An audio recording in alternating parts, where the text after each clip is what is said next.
नमस्कार। रेडियो रिमझिम से प्रस्तुत है स्थानीय हालचाल। पहले मुख्य हालचाल। लाला छापर लूट कांड के सभी आरोपियों की पुलिस ने कर ली है पहचान। आज जिले के सभी थानों पर आयोजित हुआ गुंडा परेड। जिला पदाधिकारी ने गैस को लेकर की प्रेस वार्ता। जादवपुर में हुए सामूहिक दुष्कर्म में 2 आरोपियों को पुलिस ने किया गिरफ्तार। और मारपीट में घायल एक युवक की इलाज के दौरान हो गई मौत। स्थानीय हालचाल के इस अंक के साथ मैं निकेत मिश्र। अब हालचाल विस्तार से। भोरे थाना क्षेत्र के लाला छापर में हुए स्वर्ण व्यवसायी के यहां लूटपाट के दौरान एक राहगीर की हत्या और एक अपराधी की मौत तथा 2 अपराधियों की गिरफ्तारी को लेकर आज पुलिस ने कई खुलासे किए हैं। बताया जा रहा है कि इस दौरान मुठभेड़ में मारे गए अपराधी की पहचान भी पुलिस ने की। मृतक अपराधी सिवान जिले का निकला। बताया जा रहा है कि इसके शव का पोस्टमार्टम कराने के बाद परिजनों को पुलिस ने सौंपा है। भीड़ ने इस अपराधी को पकड़कर पिटाई की थी, जिसमें इसकी मौत हो गई थी। यह सिवान जिले के महादेवा ओपी थाना क्षेत्र का रहने वाला विशाल यादव था। इस मामले में जो 5 अपराधी इस पूरे कांड में शामिल थे, उन सभी की पहचान पुलिस के द्वारा कर ली गई है। इसमें 2 अपराधी गिरफ्तार भी हैं, जिसमें एक की स्थिति चिंताजनक है। हालांकि पहले दिन उसको भी लोगों ने मृत समझ लिया था। भीड़ के द्वारा उसकी भी जमकर पिटाई की गई थी, जिससे वह कोमा में चला गया था और पुलिस भी उसे मरा हुआ समझकर अस्पताल लेकर गई, परंतु वहां डॉक्टरों ने उसे जिंदा घोषित कर दिया और उसका इलाज शुरू कर दिया। बताया जा रहा है कि उस अपराधी की भी पहचान कर ली गई है। वह कटिया थाना क्षेत्र का रहने वाला बताया जा रहा है। ज्वेलरी दुकान में लूटपाट करने अपराधियों की फायरिंग से एक राहगीर की मौत हो गई थी, जिसके बाद मॉब लिंचिंग में एक अपराधी को लोगों ने मौत के घाट उतार दिया और दूसरे को भी लोगों ने मृत समझकर छोड़ दिया था। तीसरे आरोपी को भी लोगों ने जमकर पिटाई किया था। पुलिस जब सभी को अस्पताल लेकर गई तो उसमें एक की मौत हो चुकी थी और दूसरा मृत समझा गया अपराधी जीवित निकला, जिसे मरणासन स्थिति में डॉक्टरों ने जीवित पाने के बाद तुरंत आईसीयू में भर्ती किया, जहां उसका इलाज चल रहा है। और यह आरोपी कटिया थाना क्षेत्र के सुल्तानपुर गांव का कुख्यात गोलू मिश्रा है, जो अभी कोमा में है। बताया जा रहा है कि जो गोलू मिश्रा कोमा में है, उसके ही द्वारा लगभग 3 साल पहले 23 अप्रैल 2021 को इसी ज्वेलरी शॉप में अपने गुर्गों के साथ मिलकर एक बार पहले भी निशाना बना चुका है और इसी ज्वेलरी शॉप में दोबारा गोलू मिश्रा ने कुछ लोगों के साथ मिलकर लूट की घटना को अंजाम देने का प्रयास किया, जिसके दौरान यहाँ खूनी खेल हो गया और इसमें 2 लोगों की जान चली गई और गोलू मिश्रा अभी जीवन और मौत से जूझ रहा है। इसके दूसरे साथियों की भी पुलिस ने पहचान कर ली है और उनकी गिरफ्तारी के लिए भी छापेमारी चल रही है। दूसरे दिन भी पूरी रात पुलिस ने इलाके के अलग अलग क्षेत्रों में सर्च अभियान चलाया, ताकि इस कांड में फरार 2 और अपराधियों को जल्द से जल्द गिरफ्तार किया जा सके। आज जिला पदाधिकारी ने रेडियो रिमझिम के माध्यम से गोपालगंज की जनता से भी एक खास अपील की। उन्होंने कहा, रेडियो रिमझिम के समस्त श्रोताओं का मैं हार्दिक स्वागत अभिनंदन करता हूं। मैं पवन कुमार सिन्हा, जिलाधिकारी सह समाहर्ता गोपालगंज बोल रहा हूं। जैसा कि आप सभी को मालूम है कि हमारी जनगणना प्रारंभ हो गई है और 17 अप्रैल से 1 मई तक स्वयं की जो जनगणना है, सेल्फ एनुमरेशन की कार्रवाई चल रही है और 2 मई से 30 मई तक के बीच में हमारे एनुमरेटर्स और सुपरवाइजर घर घर जाकर के इस कार्य को संपादित करेंगे। लेकिन मेरा आप सभी से विनम्र अनुरोध है और आह्वान भी है कि आप सभी लोग सेल्फ एनुमरेशन ज्यादा से ज्यादा कराएं। इसका फायदा ये है कि आप जो डाटा देंगे वो ज्यादा एक्यूरेट होगा, ज्यादा सही होगा और हमारे एनुमरेटर्स हो सकता है कि कुछ प्रेजुडिस होकर कुछ डाटा इसमें डाल दें। तो अभी का ये 2 फेज में होना है। अभी के फेज में जो डाटा है वो तो ब्रॉड घर के स्थिति के बारे में है, चूंकि हाउस लिस्टिंग और हाउस एनुमरेशन की कार्रवाई चल रही है। सेकंड फेज में जब एक्चुअल एनुमरेशन होगा तो उसमें कुछ ऐसी जानकारियां हैं जो कि आप शायद किसी एनुमरेटर के साथ शेयर करना पसंद नहीं करेंगे। तो बेहतर है कि आप सेल्फ एनुमरेशन पे ज्यादा फोकस करें, ताकि सही सही जनगणना हमारी कैप्चर हो और हमारी नीतियां इसके बेसिस पर जो बनने वाली हो सही सही बने। बहुत बहुत धन्यवाद। जिला पदाधिकारी पवन कुमार सिन्हा ने आज गैस को लेकर प्रेस वार्ता की। इस दौरान उन्होंने बताया कि जिले में कुल 3 कंपनियों के माध्यम से संचालित सभी एजेंसियों के पास मिलाकर कुल 22,270 गैस सिलेंडर उपलब्ध हैं। इस दौरान जिला पदाधिकारी से रेडियो रिमझिम के हमारे संवाददाता ने बातचीत की तो उन्होंने कहा, आज दिनांक 26 अप्रैल 2026 को आपके माध्यम से आम जनमानस के संज्ञान में घरेलू गैस सिलेंडर और कमर्शियल गैस सिलेंडर की उपलब्धता की जो स्थिति है वो निम्नवत है। IOCL के कुल 26 विक्रेताओं के पास उपलब्ध घरेलू गैस सिलेंडर की जो मात्रा है वो संख्या है 11,222। BPSL के 8 विक्रेताओं के पास उपलब्ध घरेलू गैस सिलेंडर की संख्या 3,503 और HPCL के कुल 12 विक्रेताओं के पास उपलब्ध घरेलू गैस सिलेंडर की संख्या 7,545 है। इस प्रकार IOCL, BPSL, HPCL के कुल 46 विक्रेताओं के पास उपलब्ध घरेलू गैस सिलेंडर की जो संख्या है वो 22,270 है। ये संभवतः एक महीने में सबसे ज्यादा है। और जहां तक जिला नियंत्रण कक्ष के स्थापित होने का प्रश्न है, 5 हमारे दूरभाष निरंतर कार्य कर रहे हैं। इनकी संख्या 06156227 007, 06156227 और इसी का 3 कंट्रीब्यूशन नंबर भी है 227508, 227509 और 227510। यहाँ तक कमर्शियल गैस सिलेंडर का प्रश्न है तो हमारे 46 विक्रेताओं के पास उपलब्ध कमर्शियल गैस सिलेंडर जिसका वजन 19 kg होता है की संख्या 4,611 है। यदि बाइफर्केशन एजेंसी वाइज करें तो IOCL के 26 विक्रेताओं के पास ये सबसे कम 263 है और BPSL के 8 विक्रेताओं के पास यह 266। सबसे अधिक जो HPCL के जो हमारे 12 गैस एजेंसी हैं उनके पास 4,082 है। तो इस संबंध में IOCL BPSL से पत्राचार किए जाने की आवश्यकता है। इसको किया जाना चाहिए क्योंकि हमारे पास मेजर जो गैस एजेंसी हैं वो IOCL और BPSL के हैं। उनके पास इसकी कमी हमारे शादी विभाग को प्रभावित कर सकती है। जहाँ तक पेट्रोल और डीजल की उपलब्धता का प्रश्न है के संबंध में बताया जाना कि हमारे पास 95 पेट्रोल पंप हैं जिनमें उपलब्ध CNG की स्टॉक जो है वो 18,000 kg का है और पेट्रोल की उपलब्धता 5,45,280 लीटर है। डीजल की उपलब्धता 7,08,280 लीटर है और प्रीमियम पेट्रोल की जो मात्रा है वो 52,800 लीटर है। पेट्रोल हमारे नियंत्रण कक्ष में कुल 2 शिकायतें आई थी, दोनों का निष्पादन हो चुका है। और जहां तक इंस्पेक्शंस का प्रश्न है हमारी 17 टीमों के द्वारा तो गैस एजेंसी के 6 और होटलों के और अन्य प्रतिष्ठानों के 4 का निरीक्षण किया गया है।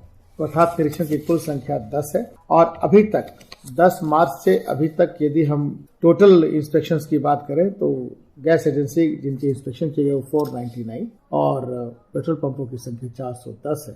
तो ये हमारी स्थिति आज की। और आपको हम बता दें कि जो अभी हमारी सेल्फ एन्यूमरेशन की कार्रवाई चल रही है वो 20 तारीख को जो हमारी स्थिति 35वें नंबर पे थी 38 जिलों में, अभी हमने इसमें काफ़ी इम्प्रूवमेंट किया है और अभी हम तीसरे नंबर पर हैं। अभी तक कुल 1,68,860 लोगों ने सेल्फ इन्फॉर्मेशन की कार्रवाई कर ली है और हमसे आगे 2 जिले हैं, एक मधुबनी और एक वैशाली, इनका 4 लाख से ऊपर है। हम लोग प्रयासरत हैं और यदि यही मोमेंटम बना रहा तो कम से कम 2 से 2.5 लाख और हम लोग सेल्फ इन्फॉर्मेशन करेंगे। सेल्फ इन्फॉर्मेशन पे एम्फेसिस की वजह यह है कि जब लोग खुद भरेंगे तो ज़्यादा एक्यूरेट भरेंगे और आरोप प्रत्यारोप की गुंजाइश भी नहीं होगी। तो ये हम आपके माध्यम से सभी आम जनता से अनुरोध करना चाहते हैं कि बढ़ चढ़कर एन्यूमरेशन की कार्रवाई करें, सेल्फ एन्यूमरेशन की कार्रवाई करें। हमारे सभी लोग, चाहे वो हमारे एन्यूमरेटर्स हों, चाहे सुपरवाइजर हों, चाहे हमारे पंचायत सचिव हों, मतलब जो भी, चाहे शिक्षक हों, चाहे आशा वर्कर्स हों या आंगनबाड़ी सेविका सहायिका हों, हमने पूरी की पूरी कायनात इसमें लगा दी है ताकि आम जनता को सुविधाजनक तरीके से हम सेल्फ इन्फॉर्मेशन कराएं, उनको प्रेरित करें। जितना हम लोग इसके लिए प्रेरित करेंगे हमारा डाटा उतना ही एक्यूरेट और उतना ही एग्जैक्ट आएगा।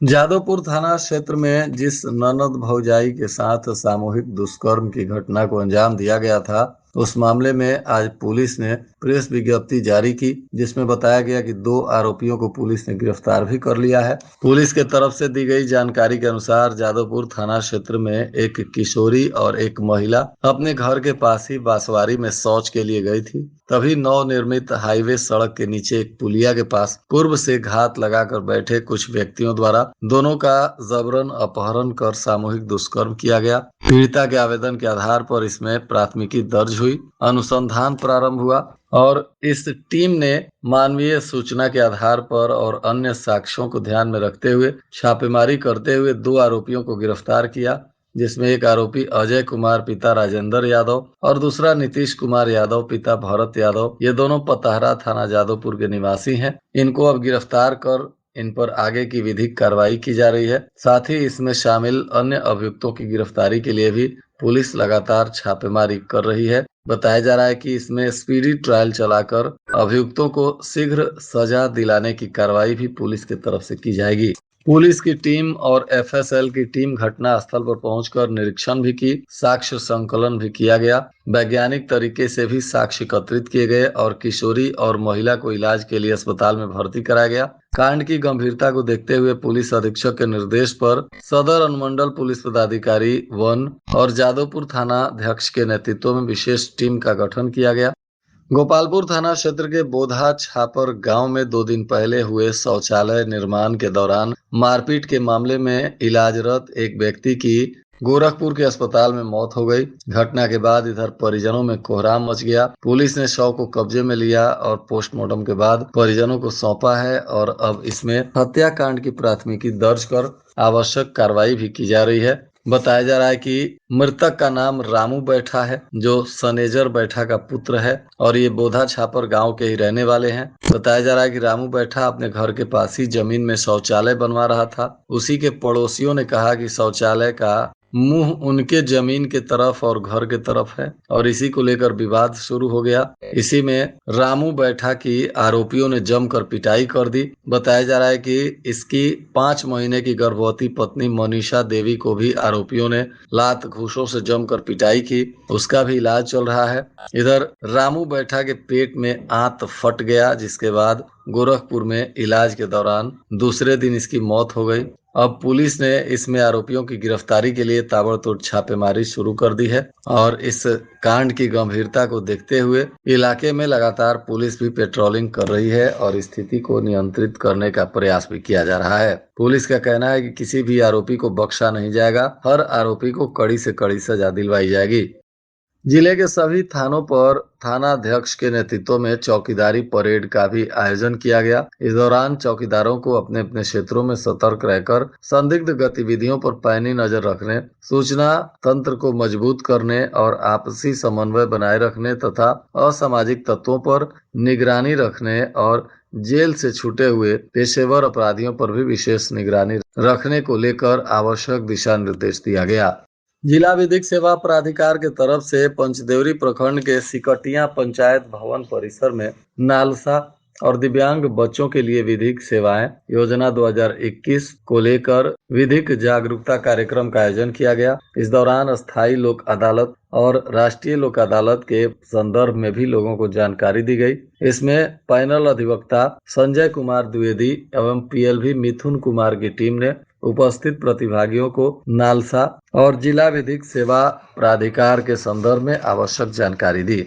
नगर थाना क्षेत्र के मठिया गांव में कटहल चोरी का आरोप लगाकर एक व्यक्ति पर जानलेवा हमला किया गया। बताया जा रहा है कि ताबड़तोड़ चाकू से वार कर युवक को गंभीर रूप से जख्मी कर दिया गया, जिससे इलाके में सनसनी फैल गई। घायल युवक का फिलहाल सदर अस्पताल में इलाज चल रहा है। इसमें पुलिस ने त्वरित कार्रवाई करते हुए एक आरोपी को गिरफ्तार भी किया है और 2 आरोपियों की गिरफ्तारी के लिए छापेमारी की जा रही है।